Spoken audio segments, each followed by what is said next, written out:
అవని stories. శాంతి తన hotel ముందు నిలబడి ఎదురుగున్న అవని హోటల్ వైపు చూస్తూ ఉంటుంది. ఇంతలో తన భర్త రామయ్య అక్కడికొచ్చి, ఏంటి ఇక్కడ నిలబడి వాళ్ళ హోటల్ వైపు చూస్తున్నావు? ఏవి లేదండి, ఆ హోటల్ చూసారా, పూరి గుడిసెలు పెట్టి నెల రోజులవుతుంది. అయినా ఎందుకండి అక్కడికెళ్తున్నారు? ఈ నెల రోజుల నుంచి మన బిజినెస్ ఎందుకు తక్కువైందో అర్థం కావట్లేదు. అసలు అక్కడ ఏం జరుగుతుందో తెలుసుకోవాలని ఆశగా ఉందండి. ఏముంది, ఎవరన్నా అక్కడి నుంచి వచ్చే వాళ్ళని అడిగితే సరిపోద్ది కదా. మీ తెలివి తెల్లారినట్టే ఉంది. ఎవరినన్నా అలా అడిగితే మనం తక్కువైపోతాం. మన వ్యాపారం మనమే దెబ్బ తీసుకున్న వాళ్ళం అవుతాం. అలా అయితే నువ్వే అక్కడికెళ్ళి అక్కడ ఏం జరుగుతుందో చూడు. అది కూడా ఎవరికి అర్థం కాకుండా ముసుగులో ఎళ్ళు. నేను కూడా అదే ఆలోచిస్తున్నానండి. అది సరే, ఇంతకీ ఆ ఓనర్ ఎవరో ఏంటి అసలు వివరాలు తెలుసుకుందామన్నా అవని అన్న పేరు తప్ప ఎక్కడి నుంచి వచ్చారనేది కూడా అసలు అర్థం కావట్లేదండి అని వాళ్ళిద్దరూ అలా మాట్లాడుకుంటూ ఉండగా ఒక ఆమె అక్కడికి వస్తుంది. ఆమె పేరే అవని. ఏంటి పిన్ని బాబాయ్ తెగ గుసగుసలాడేసుకుంటున్నారు? అక్కడ అసలు ఏం జరుగుతుందని తెలుసుకోవాలనుకుంటున్నారా? మాకెందుకమ్మా, అంత అవసరం మాకేముంది, ఎవరి వ్యాపారం వాళ్ళది. మరేం పర్వాలేదు పిన్ని, నేను చెప్తాను అసలు వాళ్ళెవరు ఏంటి ఎందుకొచ్చారు అని. నేనెవరికి చెప్పనులేండి మీరడిగినట్టు. ఆ మాట వినగానే శాంతమ్మ, అవునా, చెప్పు చెప్పు, అసలు ఎవరోళ్ళు, ఇక్కడికి ఎలా వచ్చారు, అసలు అక్కడ ఏం జరుగుతుంది అని అడుగుతారు. అప్పుడు అవని ఇలా చెప్పుకొచ్చింది. అవనిది కృష్ణపల్లి అని ఒక గ్రామం. పెద్ద ఇల్లు వాళ్ళది. అయితే ఆ ఇంటికి కోడలుగా అవని అమ్మాయి వచ్చింది, ఒక పేద కుటుంబం నుంచి. ఆ అమ్మాయి వచ్చిన తర్వాత అంతా బాగుంది అనుకున్న సమయంలోనే 2 నెలల క్రితం భూకంపం వచ్చింది కదా. అప్పుడు వాళ్ళ ఇల్లు మొత్తం నాశనం అయిపోయింది. అప్పుడు వాళ్ళ అత్తగారు, గతంలో ఏం జరిగిందో ఇప్పుడు తెలుసుకుందాం. ఒసే, నీ పుట్టింటి దరిద్రం మొత్తం ఇక్కడికి తీసుకొచ్చి పెట్టావు, అందుకే ఇలా జరుగుతుంది. అసలు ఎప్పుడు భూకంపం అనే మాటే వినిపించింది లేదు మాకు. నువ్వు ఎంత దరిద్రాలువి కాకపోతే ఇదంతా జరిగిద్ది. అమ్మ తల్లి, ఇప్పుడు జరిగిన నష్టం చాలు. నువ్వు నీ మొగుడు ఎక్కడికన్నా వెళ్ళి సంతోషంగా బ్రతకండి. నీ దరిద్రం మాతోనే ఉంటే మేము కూడా పైకి తొందరగానే వెళ్ళిపోతాం. అది కాదత్తయ్య, మీరే కదా మొదట్లో లక్ష్మీదేవి అదృష్టదేవత అని పొగిడారు, ఇప్పుడేమో ఇలా మాట్లాడుతున్నారు. అమ్మా, ఈ సమయంలో నువ్వు ఇలా మాట్లాడడం ఏమీ బాగోలేదు. బాబు, నీకొక నమస్కారం నాయనా. నీ పెళ్ళాన్ని తీసుకుని ఎక్కడికన్నా ఎల్లు. నీకేమైనా ఆస్తి కావాలంటే తర్వాత ఇస్తాం. 5 కోట్లు పెట్టి కట్టించిన ఇల్లు నాశనం అయిపోయింది. ఇంకా ఇంటి మీద లోన్ కూడా కట్టాలి. చాలా తతంగా ఉంది బాబు, దయచేసి నీకు దండం పెడుతున్నాను, ఎక్కడి నుంచి అని ఏడవడం మొదలుపెట్టింది. దాన్ని చూసి అవని, అత్తయ్య మీ బాధ నాకు అర్థమైంది, కానీ ఒక్కటే చెప్తున్నాను, వట్టి చేతులతో వెళ్తున్నాను, కానీ తిరిగి నేను డబ్బుతోనే తిరిగి వస్తాను, అప్పు తీరుస్తాను. మీరనుకున్న లక్ష్మి నేనే అని మీ చేత పొగిడేలా చేస్తాను. దాన్ని విని శాంతమ్మ, అయ్యో పాపం, ప్రకృతి విపత్తు వస్తే కోడలు చేసిందని భావించిన అత్తగారికి ఒక దండం గాని, ఆ అమ్మాయి చాలా మంచి అమ్మాయిలాగా ఉంది. ఆ అత్తగారికి ఎదురు మాట్లాడకుండా భర్తను తీసుకొని ఇక్కడికొచ్చి ఇలా వ్యాపారం చేస్తుందంటే చాలా మంచి అమ్మాయి. పైగా డబ్బుతోనే తిరిగి వెళ్తారన్న మాట చాలా బాగుంది. ఆ అమ్మాయిని ఒకసారి చూడాలనుంది. ఏదో ఒక విధంగా ఆ అమ్మాయితో మాట్లాడే ఏర్పాటు చెయ్యి. ఆ మాట వినగానే అవని నవ్వుతూ, పిన్నిగారు, ఆ అమ్మాయిని నేనే, మా అత్తగారు తిట్టినా నష్టజాతకురాల్ని నేనే. ఆ మాట వినగానే భార్యాభర్తలిద్దరూ ఆశ్చర్యపోతారు. నువ్వా అంటూ నోరు తెరుస్తారు. అమ్మా అవని, నిజంగా నువ్వు చాలా మంచి అమ్మాయివి, ఈ మాటల్లోనే అర్థమైపోయింది. అప్పుడు అవని, ఏం మంచితనమో ఏమో పిన్నిగారు, నన్ను తప్పుగా అర్థం చేసుకోకుండా ఉంటే అంతే చాలు. తప్పుగా ఎందుకు అర్థం చేసుకుంటావమ్మా? నువ్వు ఎంత మంచిదానివి కాకపోతే మేము ఇడ్లీ వడ దోశ పూరి వేస్తామని తెలిసి అవి కాకుండా మా వ్యాపారం నష్టపోకూడదని పుల్కా చపాతీ పెట్టావు. అప్పుడే అర్థమైంది మనకి వ్యాపారంలో పోటీ లేదు అని. అవును బాబాయ్ గారు, మనం ఎవరికి ఎవరు పోటీ కాకూడదని అలా ఆలోచించానే కానీ ఈ నెల రోజుల నుంచి ఇక్కడికి జనాలు రాత్రిపూట కూడా రావడానికి పెద్ద కారణమే ఉంది. ఒకసారి మీరొస్తే మీకు అర్థమవుతుంది, నాతో పాటు రండి, మీకు చూపిస్తాను అని అనడంతో వాళ్ళు సరే అని ఆమెతో పాటు వెళ్తారు. అక్కడికి వెళ్ళి వాళ్ళు చూసి ఆశ్చర్యపోతారు. ఎందుకంటే ప్రతి ఒక్కళ్ళు కూర్చునే చోట ఒక ఇనప బాక్స్ ఉంది. అందులో మంట వెలుగుతూ ఉంది. దాని చుట్టూరా కూర్చొని అందరూ చపాతీ పుల్కా తింటూ ఉన్నారు. దాని చూసి శాంతమ్మ, భలే తెలివైన అమ్మాయివే నువ్వు. చలికాలం అని ఆలోచించి ఇలా ఏర్పాటు చేశావా? అక్కడ కూర్చున్న వాళ్ళకి వెచ్చగా ఉంటుంది, అలాగే వాళ్ళు తినే తిండితో కడుపు నిండుతుంది. భలే ప్లాను. కావాలంటే మీరు కూడా అదే ప్లాన్ని అమలు చేయండి పిన్నిగారు, మీ దగ్గరకు కూడా వస్తారు. అలా అస్సలు చేయనమ్మా, ఎందుకంటే నువ్వు మీ అత్త ముందు గెలవాలి. మేము ఈ రోజు నుంచి సాయంత్రం కూడా టిఫిన్ మానేస్తాం అనగాని అవని ఆశ్చర్యపోయి, అదేంటి పిన్నిగారు అలా మాట్లాడతారు?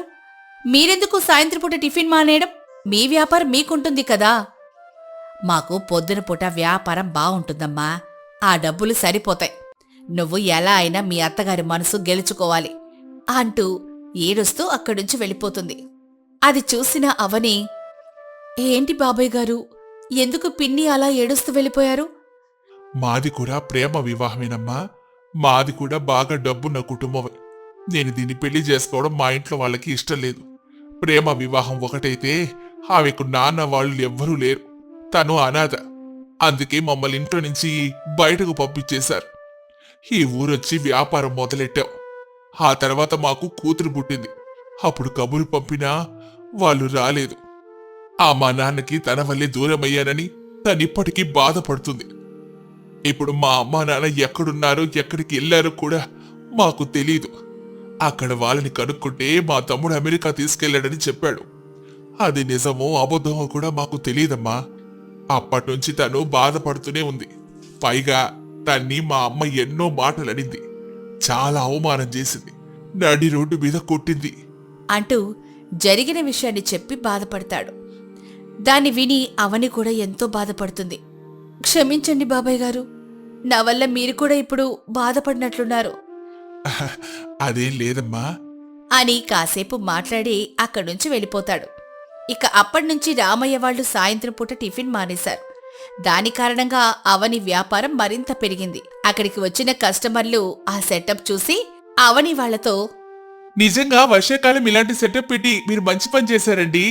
ఇటువైపు వెళ్లే లారీ వాళ్ళు, కారు వాళ్ళు, బైక్ మీద వెళ్లే వాళ్ళందరూ కూడా కాస్త వెచ్చదనం కోసం వచ్చినట్టు వస్తున్నారు. కొంచెం తిని కాసేపు కూర్చొని వెళ్తున్నారు. చాలా మంచి ఉపాయం చేశారండి అంటూ వాళ్ళని పొగుడుతూ ఉంటారు. అవని వ్యాపారం చాలా బాగా సాగుతూ ఉంటుంది. అలా రోజులు గడుస్తున్నాయి. అలా 2 సంవత్సరాలు కష్టపడ్డారు. 2 సంవత్సరాల తర్వాత ఆ పూరి గుడిసెల హోటల్ అలాగే ఉంటుంది. శాంతమ్మ హోటల్ని అవని వాళ్ళు డెవలప్ చేయాలని అనుకుంటారు. అదే విషయాన్ని వాళ్లతో చెప్తారు. అప్పుడు ఆమె అవని వాళ్లతో, ఎందుకమ్మా ఇదంతా? మీరు కష్టపడి డబ్బు మాకెందుకు ఇవ్వడం చెప్పండి? పిన్ని అని పిలిచినందుకు సొంత కూతురులాగా మీ ఇద్దరు మాకు ఎంతో ఆదరణిచ్చారు, మాకు ఎంతో తోడ్పడ్డారు. ఆ విషయం మాకు తెలుసు. అందుకే దీన్ని డెవలప్ చేయాలని అనుకుంటున్నాం పిన్ని. కానీ ఇలా పోటీగా కాదు, మెయిన్ సెంటర్ మీద ఒక స్థలం తీసుకున్నాం. అక్కడ చుట్టుపక్కల ఎక్కడ కూడా హోటల్స్ లేవు. అక్కడ కనుక హోటల్ పెడితే డబ్బే డబ్బు. అక్కడ మొదలుపెట్టి వ్యాపారం ఎలా ఉందో చూడండి, ఆ తర్వాత మనం ఆలోచిద్దాం. అందుకు వాళ్ళు ఒప్పుకోరు. కానీ అవని ఒప్పిస్తుంది. మెయిన్ రోడ్డు మీద వాళ్ళు అనుకున్నట్లుగానే హోటల్ నియమిస్తారు. శాంతమ్మ ఉన్న హోటల్ కంటే ఆ హోటల్ చాలా బాగా సాగుతుంది. అప్పుడు శాంతమ్మ అక్కడే ఉండాలని నిర్ణయించుకుంటుంది. అవనికి అదే విషయాన్ని చెప్తుంది. చాలా సంతోషం పిన్ని, ఇక మీరు అక్కడే ఉండి దాన్ని డెవలప్ చేయండి. వాళ్ళనుకున్న విధంగా బాగా డబ్బు సంపాదిస్తారు, మంచి పేరు తెచ్చుకుంటారు. అప్పుడు అవని తన భర్తతో, ఏవండి, నా దగ్గర ఉన్న డబ్బుతో అత్తయ్య మామయ్య మీకు ఒక పెద్ద ఇల్లు ఏర్పాటు చేయండి. బ్యాంకులో కట్టాల్సిన అప్పు కూడా తీరిపోయింది కదా, ఇక ఇల్లు కట్టడం ఒక్కటే మిగిలిపోయింది. సరే అవని, తప్పకుండా అలాగే చేద్దాం. ఆ ఊర్లోనే ఒక స్థలం కొని ఒక పెద్ద ఇంటిని ఏర్పాటు చేస్తాను.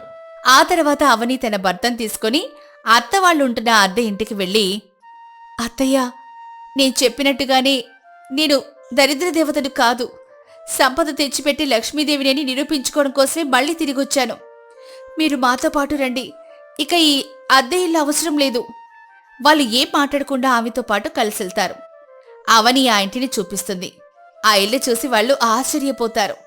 అవని ఇక నుంచి ఈ ఇల్లు మనదే అత్తయ్యా అని చెప్పడంతో వాళ్ళు ఆశ్చర్యపోతారు. ఇప్పుడు చెప్పండి అత్తయ్యా, నేను దరిద్ర దేవతనా అదృష్ట దేవతనా ఆ మాటకి అత్తగారు ఏడుస్తూ నన్ను క్షమించమ్మా అంటూ ఆమెను హత్తుకుంటుంది. ఇక వాళ్ళందరూ సంతోషంగా ఇంట్లో ఉంటారు. అవని వాళ్ళు మాత్రం తిరిగి వాళ్ళ వ్యాపారం చేసుకుంటూ సంతోషంగా ముందుకు సాగుతారు. అనగనగా జమ్మలమడుగు అనే ఊరిలో కామాక్షమ్మ సుబ్బారావు కుటుంబం నివాసముండేది. కామాక్షమ్మకి సురేష్ అనే కొడుకు ఉండేవాడు. సురేష్కి ఈ మధ్యనే అవని అనే అమ్మాయితో వివాహం జరుగుతుంది. అలా వాళ్ళ నలుగురు ఒకే ఇంట్లో కలిసిమెలిసి జీవిస్తూ ఉంటారు. ఒకరోజు పొద్దున్నే కామాక్షమ్మ ఇలా అంటుంది, సురేష్, నువ్వీరోజు ఆఫీస్కి వెళ్ళడం లేదా? అప్పుడు సురేష్ కామాక్షమ్మ దగ్గరికొచ్చి ఇలా అంటాడు, వెళ్తున్నానమ్మా.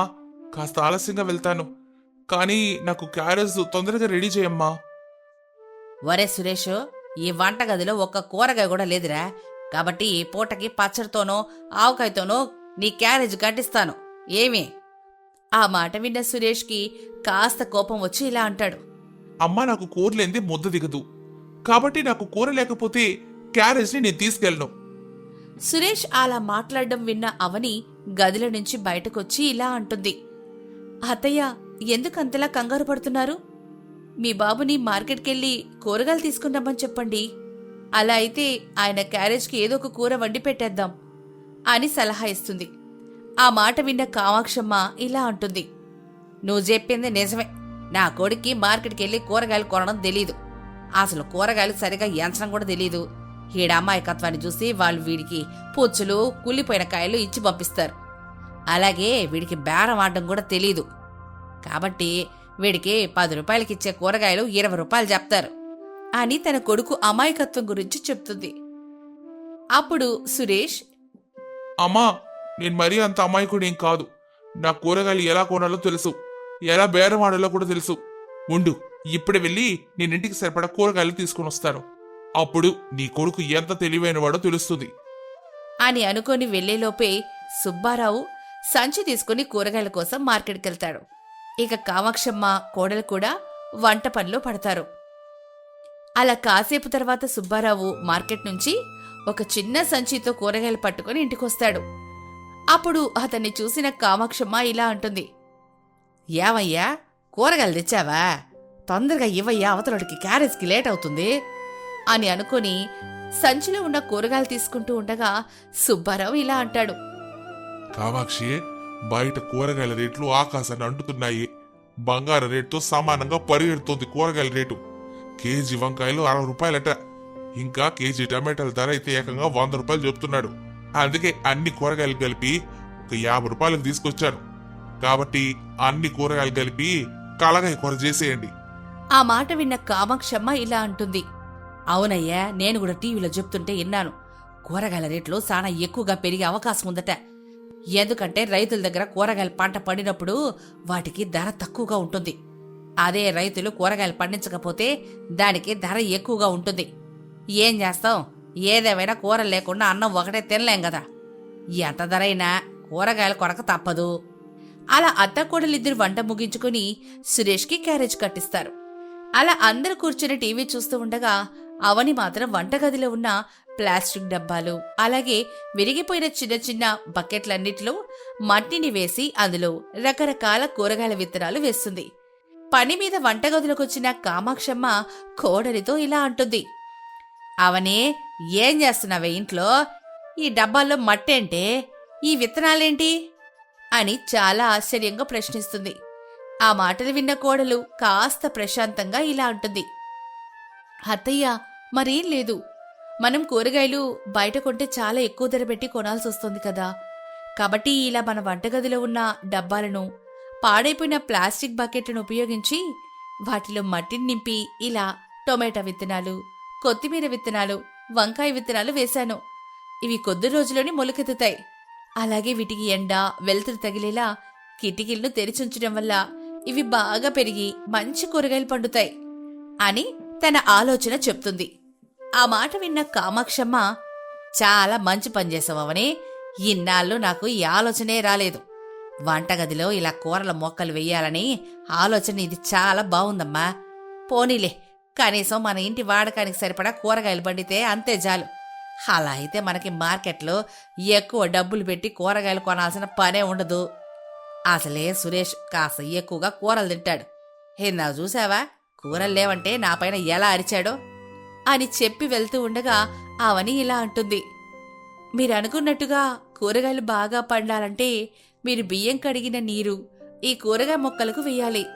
అలాగే ఉల్లిపాయ తొక్కలు, గుడ్డు తొక్కలు కూడా ఈ కూరగాయలకేస్తే దానికి బలం వస్తుంది అత్తయ్య. అప్పుడవి ఇంకా మంచిగా కూరగాయలనిస్తాయి అని అత్తయ్యకి కూరగాయ మొక్కలు పెంచే విధానం చెప్తుంది. అప్పుడు కామాక్షమ్మ ఇలా అంటుంది. అవునవనే, నీకీ కూరగాయలు వంటగదిలో పెంచాలనే ఆలోచన ఎలా వచ్చింది అని తన అనుమానం వ్యక్తపరుస్తుంది. అదే అత్తయ్య, మొన్న మావయ్య గారు మార్కెట్కెళ్ళి కూరగాయలు తెచ్చినప్పుడు కూరగాయల రేటు ఆకాశాన్ని అంటుతున్నాయన్నారుగా. అప్పుడే నేను అనుకున్నాను ఒక చిన్న స్థలంలో కూరగాయలు పండించాలి అని.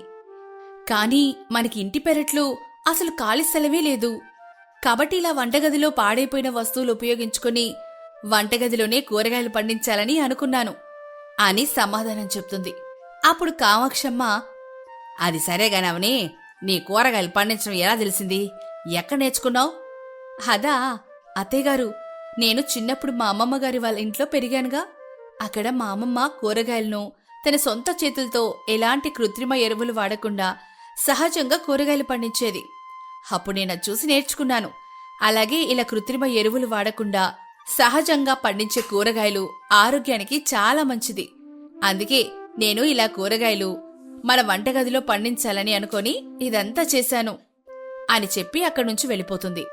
అలా కొద్ది రోజుల్లోనే వాళ్ళకి చాలా ఎక్కువగా కూరగాయలు పండుతాయి. అది చూసి కామాక్షమ్మ కోడలితో ఇలా అంటుంది. ఏమో అనుకున్నానవని, కాని నువ్వు చేసిన ఒక చిన్న పని ఈరోజు ఇలా మన ఇంటికి సరిపడా కూరగాయలను మన వంటగదిలోనే పండిస్తున్నాం. కాని మన ఇంటికి సరిపోగా ఇంకా కొంచెం కూరగాయలు మిగిలిపోతున్నాయి. అవి ఇలా పాడైపోవడం నాకిష్టం లేదు అని కాస్త నిరాశగా మాట్లాడుతుంది.